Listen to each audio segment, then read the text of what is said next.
Flaminia Comini mekanika kuantikoaren eta informazio kuantikoaren oinarretzean espezializatuko fisika teoriko italiarra da. Bere ikerketa behatzaileak eta erreferentzia esparruak kuantikoak direnean sistema fisiko deskribatzeko modua zentratzen da.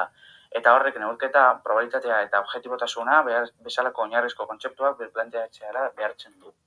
Funtsezko ekarpena egin du erreferentzia esparru kuantikoen garapenean, eta erakutsi du lege fisikoak modu koherentean formulatu daitezkeela, baita behatzailea klasikoa ez denean ere. Hori funtsean gauzak diren bezala denbora eta espazioa eskala subatomikoetan eta nongain jartzen den planteatzen da, eta horrek erlatibitatearen teoriarekin nolabaiteko lotura ematen die bere ikerketei.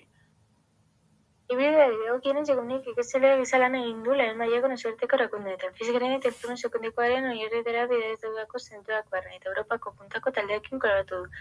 Gaur egun Tor Belgatako Unibertsitate ospetsuan dihardu irakasle irakaskuntza eta oinarrizko mekanika kuantikoko ikerketa uztartuz.